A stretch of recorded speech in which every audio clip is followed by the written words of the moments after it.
Hello. Our topic this week is to explore the United States and the drastic changes developing during the World War I era from 1914 to 1920. War broke out in Europe for 1,000 bad reasons in 1914, but the US had stayed out of the conflict for the first 3 years. In 1917, the US joined the Allied powers, and by November 1918, war was over. The Allies had won. Of course, seeing the United States step onto the global stage in this matter for the first time will have important consequences in world history. But in this video, we want to look further than that.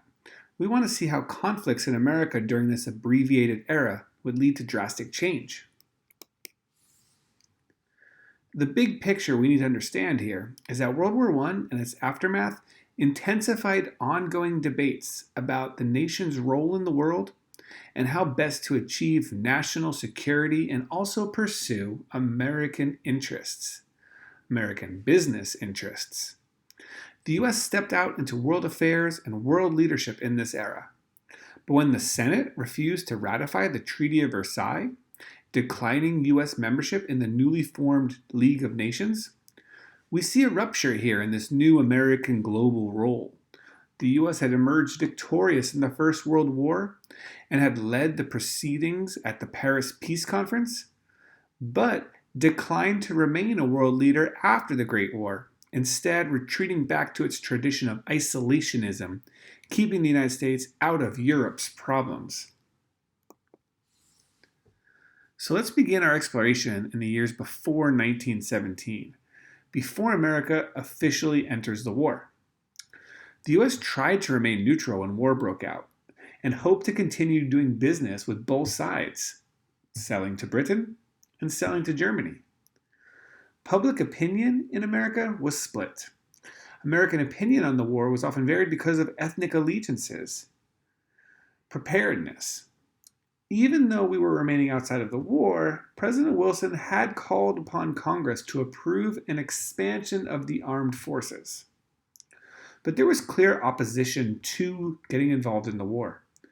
Anti-war activists included the populists, the socialists, some progressives, and the suffragettes. All of these groups felt that by getting involved in World War I, it would distract America from reforms that were needed at home.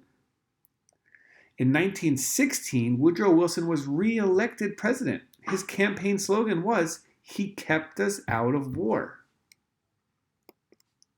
He may have won re-election with the slogan, "He kept us out of war," but in the first year of his second term as president, Wilson is asking Congress for a declaration of war against Germany. And Congress approves. So what happened? Here are 4 important developments.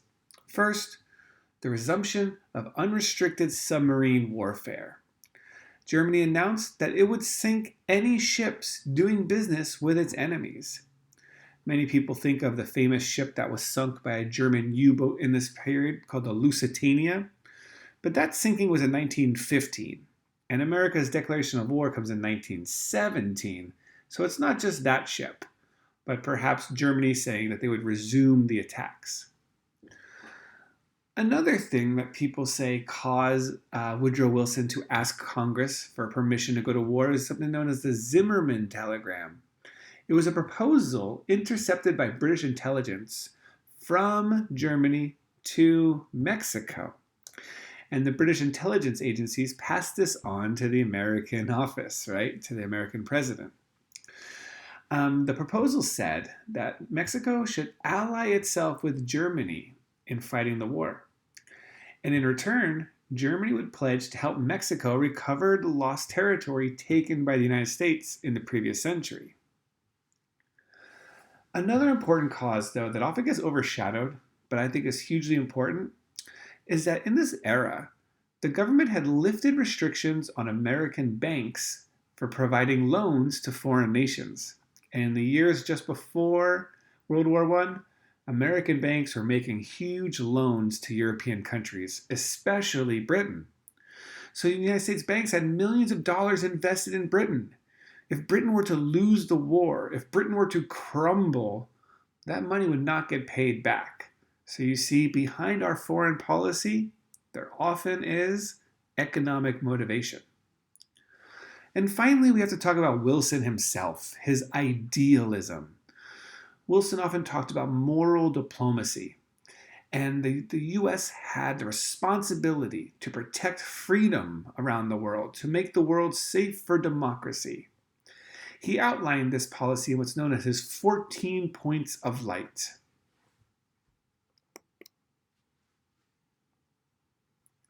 Mobilization. In order to get ready for the war and to enact the war, we see the government create the War Industries Board. This was a government agency that set war production quotas and the allocation of raw materials. So for the first time, we see the federal government getting involved in the industrial production of the country and mandating what factories are to produce and how much they are to produce. You see, here we see the progressive scientific management going to war. Finance. Money would be raised through two routes. Liberty bonds, where citizens would purchase bonds, in a sense loaning money to the government, and by the creation of new taxes, income taxes. The wealthiest Americans would be paying 60% of their income would go to taxes. Civil liberties. During the war, in order to coerce patriotism and to stamp out dissent, the federal government passed the Espionage and Sedition Acts, which made it illegal to criticize the government, or to criticize the flag, or to criticize the war effort, or to say or do anything that could get in the way of the war effort. This was a clear violation of the First Amendment. But the Supreme Court upheld it, saying that in times of war, freedom of speech can be curtailed if it presents a clear and present danger. In order to get ready for the war, the United States had to greatly expand its military, its armed forces, and the federal government signed the Selective Service Act, which was a draft. Mobilization created great effects on American society, including new job opportunities for many groups of Americans, especially African Americans, what we call the Great Migration. Thousands of black families will leave the South during this time period and move to northern cities and Midwestern cities to take jobs in the factories. I'm going to skip over the fighting of the war and get right to the end. In 1918, war is over, and President Wilson will take a lead role in the peace conference after the war. The 14 points. This was Wilson's plan to address the problems that led to war, with this grandiose vision that if nations could adhere to these 14 points of light, there would never be another world war. Spoiler alert, it did not work. Another important part of the peace is the Treaty of Versailles. This was the actual treaty that ended the war, the agreements. And infamously, this treaty focused on punishing Germany for allegedly causing the war. There was also the creation of an international peacekeeping organization, what will be called the League of Nations, where diplomats of countries can meet to resolve their conflicts peacefully. Again, so there would never be another war. Again, it doesn't work. What about the battle for ratification? According to our Constitution, the Senate will ratify treaties made during war. Because of increased partisanship of the Republican senators being against the Democrat President Wilson, and also greatly because of isolationist desires, American politicians were very wary of increased involvement in Europe's problems, and that's what they saw the League of Nations as. Because of this, Congress actually refuses to approve the treaty. America does not join the League of Nations. President Wilson's idealistic dreams fail. America was on the winning side in World War I, but you wouldn't know that by looking at America in the years immediately after the war. Huge conflicts that could no longer be covered by the flag of coerced patriotism were exposed. Here are some examples. First was demobilization. The government had taken such great plans to change the economy in order to have a wartime economy. However, when the war was over, there was no plans for a transition back to a peacetime economy. Therefore, the business boom of the war year ends, and as the soldiers come home, that leads to massive unemployment. What about the first Red Scare? The fear of political radicalism. The communist revolution in Russia, led by the Bolshevik Party in creating the world's first worker state, led to anti-radical hysteria in America. The results of this, again, were civil liberties restrictions, the targeting of immigrants, and mass deportations. Connected with the Red Scare is what we call the Palmer Raids.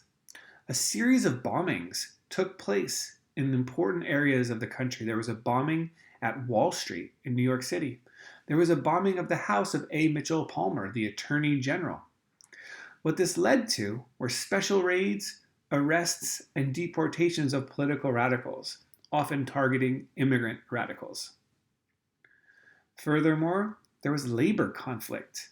Major strikes erupted all around the nation in 1919, including one in Seattle with over 60,000 union members going on a general strike, shutting down the entire city of Seattle. State and federal troops were sent in to break the strikes using violence. And the Great Migration and race riots. In 1919, racial tensions erupted in cities across the North. White mobs massacre and burn black communities. This is not what a country that supposedly just won a war is supposed to look like. So finally, let's reflect on the big change during the World War I era of 1914 to 1920. America's entry into World War I and its victory in the war cemented its status as a major power in the world. However, many political leaders were wary of world involvement, and the U.S. eventually rejected membership to the new League of Nations. Progressivism was on display in how the government tried to scientifically manage the war effort and the economy. However, once the war ended, many of these progressive actions end as well, and historians refer to the end of World War I as the end of the progressive era.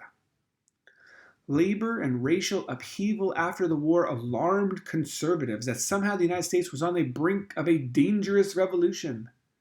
This hysteria, this paranoia, creates the first Red Scare in U.S. history.